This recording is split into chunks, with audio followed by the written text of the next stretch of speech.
ये नज़रियाती सियासत का तो कोई वजूद रहा नहीं पाकिस्तान। वो नज़रियाती सियासत नहीं रही तो आपको वो सियासतदान भी नहीं मिलेंगे। जिन नर्सरियों से लीडरशिप ने आना था वो तो आपने बंद कर दी है। लेकिन बदकिस्मती ये है कि यहाँ पाकिस्तान के अंदर जो सोशल मीडिया के ऊपर बैठ के लोग पाकिस्तान के खिलाफ बात कर रहे हैं, लोग पाकिस्तान के बनने के खिलाफ बात कर रहे हैं, लोग जिसने पाकिस्तान बनाया उसकी जो है ना नीयत पे शक कर रहे हैं। अब तो खानदान हैं, उनकी औलादें हैं, वो आती हैं, अब तीसरी नस्ल है। तो आप मुझे बताएं कि वो अब कैसे भी हैं, आपको बर्दाश्त करना है। वो पार्टियां उनकी हैं, वो मलकियत है उनकी, तो वो चाहे वो अहल हैं, वो चाहे नाअहल हैं, अब आपने उनके साथ रहना। आज तो नजरिया है कि भी इक़्तिदार कैसे हासिल करना, नजरिया है कि माल कैसे इकट्ठा करना है। जब उसी नजरिए पे चलना है तो वो तमाम जमातों का एक ही। आज मुझे कोई एक जमात बता दें जो अपने नजरिए के साथ खड़ी है, जिसका नजरिया ये हो कि हमने पाकिस्तान को आगे लेके चलना है, जिसका नजरिया ये हो कि हमने जनाब पाकिस्तान यहाँ पे अवाम की खिदमत करनी है। तो मैं समझता हूँ कि जो हो रहा है और कौम भी खुश है, यहाँ पे जिस तरह के ये लोग हैं उसी तरह के हम, क्योंकि आप जब उठेंगे नहीं, बोलेंगे नहीं, अपने हक की बात नहीं करेंगे तो फिर आपके जो मुकद्दर में है फिर यही है। बिस्मिल्लाहिर्रहमानिर्रहीम। अस्सलाम वालेकुम नाज़रीन, लीडर टीवी के साथ मैं हूं समन अरूज। आज हमारे साथ एक सीनियर सियासतदान हैं और पहले उनका ताल्लुक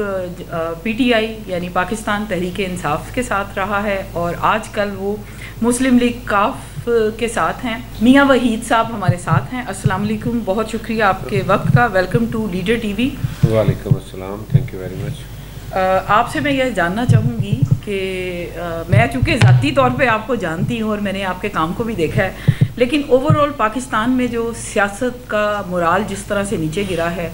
बचपन में हम सुना करते थे सियासत खिदमत है, लेकिन अभी जो हम देख रहे हैं सियासत, क्या पाकिस्तान में सियासत और खारजा पॉलिसी और मनसूबाबंदी सिर्फ बैरूनी दौरे ही रह गए हैं? बिस्मिल्लाहिर्रहमानिर्रहीम। देखिए, सबसे पहले तो आपने जो पहला सवाल है आपका कि आपने कहा कि पहले सुनते रहे कि ये खिदमत है। मामला एक, जब आप सुनते रहे हैं, जब हमारा कॉलेज का दौर था तो उस वक्त नज़रियाती सियासत हुआ करती थी। हम लोग जो है ना वो कॉलेज के अंदर हमारे बड़ा वाज़े 2-3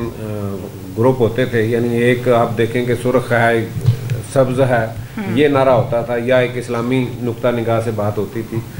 तो आज तो मेरा ख्याल है कि आपको कहीं पे भी किसी जगह पे भी ये नज़रियाती सियासत का तो कोई वजूद रहा नहीं पाकिस्तान के अंदर। जब वो नज़रियाती सियासत नहीं रही तो आपको वो सियासतदान भी नहीं मिलेंगे। वो जब पार्टियों के अंदर जमहूरियत नहीं रही तो आपको जमहूरियत भी नहीं मिलेगी। आपको आज वो सारा जो है वो जो सिलसिला था जहाँ से वो लीडरशिप ने आना था, आप देखिए कि जो वो जिन नर्सरियों से लीडरशिप ने आना था वो तो आपने बंद कर दी। 83 के बाद आज तक पाकिस्तान के अंदर जो है ना वो ख़ासतौर पे पंजाब में कोई जो है ना वो स्टूडेंट्स यूनियन का कोई जो है ना वजूद नहीं है। उसके बाद यही लेबर यूनियंस का है, इसी तरह जो है ना वो हमारे, और ख़ास तौर पे जो इस मुल्क के अंदर बल्दियात के साथ हुआ है। तो मैं समझता हूँ कि वो नज़रिया तो जो जब पैदा हो ना, जब आपकी जमातों के अंदर कोई कम अज़ कम आपके पास कोई ऐसा विजन हो। और आज बदकिस्मती ये है कि मैं आज भी अभी एक जगह से एक प्रोग्राम करके आए तो बात हो रही थी, तो मैंने उन्हें बताया कि आज तो पाकिस्तान के अंदर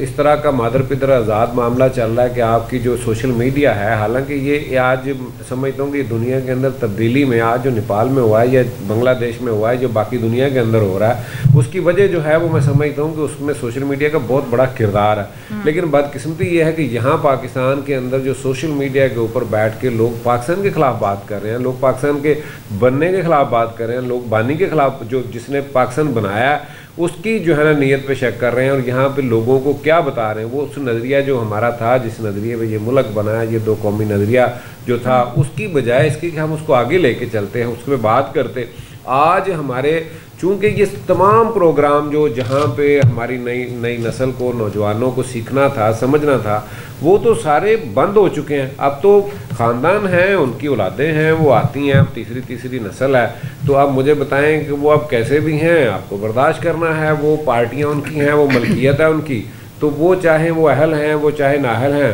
अब आपने उनके साथ रहना। मेरा वैसे अगला सवाल यही था, उसका थोड़ा सा जवाब तो आपने दे दिया है कि सोशल मीडिया का आपने जिक्र किया और मादर पिदर आज़ाद कहा है, तो वो सियासत के मामले में नहीं है, वो तो सहाफ़त के मामले में भी है। लेकिन पाकिस्तान की अगर बात की जाए, अपने नेपाल और बांग्लादेश की मिसाल दी, पाकिस्तान में तो मरूसी सियासत चल रही है, नस्ल दर नस्ल वही है, और सियासत की जो ट्रेनिंग है उसमें सिर्फ ये चीज़ आती है कि कितना माल इकट्ठा किया जा सकता है, कितनी प्रॉपर्टियाँ बनाई जा सकती हैं। वो थोड़े दिन पहले लीडर ग्रुप ने एक सेमिनार कराया है सैलाब पर, उस पर इम्तियाज़ आलम साहब के एक वर्ड हैं कि वो कहते हैं कि मुझे ये लगने लगा है कि मेरा मुल्क शायद कोई प्रॉपर्टी डीलर्स की मलकियत बन चुका है, कि हर तरफ आप देखें मीडिया में भी और सियासत में भी वही चीज़ रह गई है कि वो लोग घरों से आते हैं और फिर ये जो आफतें आती हैं, जिस तरह अभी सैलाब पे मैं बात करूँगी कि सैलाब 2022 में आया, 23 में आया और आज 25 में है, और यही कहा जा रहा है कि अब ये सैलाब आते ही रहेंगे। तो वो गरीब आदमी जिनका सब कुछ ख़त्म हो गया, जो खुले आसमान के नीचे बैठे हैं, बीमारियाँ बढ़ रही हैं, और हमारे जो मिनिस्टर्स हैं, चाहे वो प्राइम मिनिस्टर हों या CM साहिबा हों, वो जाते हैं, बाहर के दौरे करते हैं और यहाँ आके ऊपर हेलीकॉप्टर से व्यू कर लिया जाता है और कश्ती में बैठ के एक सर्वे कर लिया जाता है, और आगे जो उनके वज़ीर मुशीर हैं वो डब्बे देते हैं, ऊपर तस्वीरें लगी होती हैं और ये पूछते हैं अम्मा जी बोटी मिली है, बिरयानी च बोटी गी सी। ये अगर लेवल होगा, इस ये सियासत है या बेहिसी है? आपने जो, क्योंकि सवाल में जवाब भी आपने खुद ही दे दिया, जो असल बात थी पहले आपने कही है ना, वो देखें मैंने तो पूरी अपनी बात में पहले बात कही है कि जब आपने वो जो एक तरीका है जहाँ से लीडरशिप ने आना था, जहाँ से ये जमहूरियत ने पनपना था, वो तो यहाँ पे है नहीं। जब वो नहीं है तो फिर जो आज तो नज़रिया है कि भी इक़्तिदार कैसे हासिल करना, नज़रिया है कि माल कैसे इकट्ठा करना, जब उसी नज़रिए पे चलना है तो वो तमाम जमातों का एक ही। आज मुझे कोई एक जमात बता दें जो अपने नज़रिए के साथ खड़ी है, जिसका नज़रिया ये हो कि हमने पाकिस्तान को आगे लेके चलना है, जिसका नज़रिया ये हो कि हमने जनाब पाकिस्तान यहाँ पे आवाम की खिदमत करनी है, हमने कर्ज़ों से जान छुड़ानी है, अपने अपनी कौम को जो है ना वो किसी जो है ना वो एक ऐसी जगह पे खड़ा करना है जो दुनिया के अंदर बावकार लोगों की होती है मंजिल। जब ये सारा सिलसिला है ही नहीं, आप देखें कि आज जो अब सैलाब की आपने बात की है, बदकिस्मती ये है कि ये सैलाब को आज की बात नहीं है, 78 साल के अंदर कुछ 35-36 सैलाब हैं जो पाकिस्तान के अंदर आए हैं, लेकिन पॉलिसी कोई नहीं है, मैकेनिज्म कोई नहीं। 10-12 ऐसे सैलाब हैं जो बहुत बड़े हैं। हर बार ये होता है कि हम दुनिया को दिखाते हैं, कासा लेके फिरते हैं, लेकिन हमने उसके लिए कोई तैयारी नहीं की, हमने कोई बंदोबस्त नहीं किया। दुनिया के अंदर देखें कुदरती आफात मामलात जो हैं वो अल्लाह की तरफ से, लेकिन आपको बंदोबस्त करना तो आपको आता है। अब दुनिया के अंदर आप देखें कि शहरों के अंदर, लंदन आप देखा हो किसी ने, तो लंदन शहर के अंदर से गुजर रहा है, यूरोप के अंदर आप देखें कई मुल्कों से अंदर से गुजर रहे हैं, दरिया गुजर रहे हैं, उन्होंने उसका बंदोबस्त किया है। अब जहाँ जितना मर्जी पानी आ जाए उसका जो है ना उन्होंने उसके बंदोबस्त पहले किए, तो उसके बाद मैं समझता हूँ कि जो हो रहा है और कौम भी खुश है। यहाँ पे जिस तरह के ये लोग हैं उसी तरह के हम, क्योंकि आप जब उठेंगे नहीं, बोलेंगे नहीं, अपने हक की बात नहीं करेंगे तो फिर आपके जो मुकद्दर में है फिर यही है। मियां वीर साहब, लास्ट वन क्वेश्चन, आपने अपनी गुफ्तगू में ईमानतदारी की बात की, आपने अपने आप को एग्जाम्पल के तौर पे पेश किया कि जिस तरह आपने अपना ज़ाती बिज़नेस का लॉस किया और पूरी मुखलिस हो के आप चले, टिकट नहीं मिला, तो सिटिंग गवर्नमेंट जो है मैं चाहूँगी कि सैलाब के तनाजुर में अभी हमारा मुल्क जिस तरह के हालात से दो चार हैं, क्या मौजूदा हुकूमत को पैगाम देंगे कि पूरी खलूस नीयत और ईमानतदारी के साथ सिर्फ करप्शन ही करते रहें या कोई आखिरत के लिए भी कुछ कर लें? देखिए, मैं एक बात मैंने जो पहले कही है कि जब आपका यहाँ पे प्रोग्राम ही जो है वो नज़रिया ही ये है, तो फिर मुझे ये बताएं कि जो बंदा पैसे लगा के आ रहा है, मैं यकीन माने कि मैं अपनी बात कर रहा हूँ कि जब मैं बाहर से आया हूँ वापस आके, तो जब मैंने ये अमली सियासत में, क्योंकि मैं बड़े अरसे से, मेरे भाई 2 मरतबा MP रहे, मैं नहीं आना चाहता था, मैं तो भागता रहा हूँ इससे आगे। जब मैं इसमें आया हूँ तो मुझे घर में मेरी मिसेज ने कहा कि आप पहले टाइम बहुत कम घर को देते हैं और अभी ये, तो मैंने कहा नहीं, अब मजबूरी है, मैंने इरादा किया। तो उन्होंने कहा चलें अच्छा अपने लिए तो करें ना, आप हमेशा आप भाइयों के लिए या दोस्तों के लिए करते रहे हैं। तो हम बैठे ऐसे आपस में बात कर रहे थे, तो चूँकि मेरा NA के लिए मैं तैयारी कर रहा था, तो मैंने उसे कहा कि आपको पता है कि भाई यहाँ पाकिस्तान में आजकल इलेक्शन पे कितना पैसा खर्च होता है? तो मुझे कहती कितना होगा? मैंने कहा कम अज़ कम 7-8 करोड़ जो है ना, वो 7-8 करोड़ MNA के लिए कम अज़ कम चाहिए, वो भी शहर के अंदर। ये बात है 2018 की। तो मुझे वो एकदम हैरान होकर तो मुझे पूछती हैं कि अच्छा,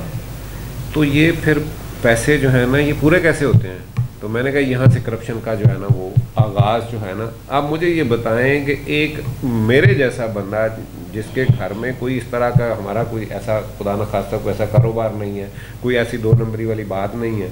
तो वो एक घरेलू खातून वो पूछ रही है मुझे कि जब इतने पैसे लगाएंगे तो ये कैसे जो है ना, तो मैंने कहा ये करप्शन का यहाँ से हम लोग तो आ रहे हैं ईमानदारी से एक निज़ाम को बदलने के लिए। हम इसलिए अपनी इज्जत के लिए, अपने इस निज़ाम को बदलने के लिए, ये कुर्बानी देने के लिए अपनी जेब से पैसे खर्च करते रहे कि हम ये काम करें। लेकिन यकीन मानिए कि मेरे साथी, मेरे दोस्त, जानने वाले कहते थे मियाँ साहब आप सीरियस ही नहीं है ना। आप खुद जब गवर्नर साहब ने कोऑर्डिनेटर बनाया तो बेशुमार लोगों ने ये बात कही कि जनाब आप ना खुद खाते हैं ना हमें खाने देते हैं, तो आपका तो इरादा ही नहीं आगे इलेक्शन का। यानी उनका मतलब कि अगर आप नहीं ले रहे, कमा नहीं रहे, तो इसका मतलब है कि आपने आगे इलेक्शन का कोई आपका प्रोग्राम नहीं है। और यही मेरे जिनके साथ मैं आया था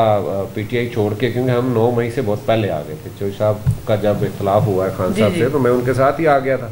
तो अब उनके साथ भी यही है, आपके सामने है कि सरवर साहब का क्या कसूर है, उनको करप्शन का कोई इल्ज़ाम हो, कोई ऐसी बात हो, उनका भी कसूर यही। वो यही कहते थे कि भाई अगर आपने पार्टी को चलाना है तो पार्टी के तरीके से चलाएं, पार्टी का जो असूल है वो पार्टी के उन लोगों को आप जो है ना वो एम्पावर करें जो ओहदेदार हैं, जिन्होंने करना है, आप हर डिवीजन के अंदर लोगों को करें वो, ताकि पार्टी को लेके चलें। सारे फैसले अगर आपने खुद ही करने हैं और सारे फिर नाहल लोग लेके आने हैं, तो फिर जो आपका नारा है वो तो कुछ और कह रहा है, आप कह कुछ और रहे हैं, कर कुछ और रहे हैं। रियासत मदीना जो है वो यकीन मानने कि रियासत मदीना की जब बात मैं करता रहा हूँ तो मैं तो परेशान हो जाता हूँ हर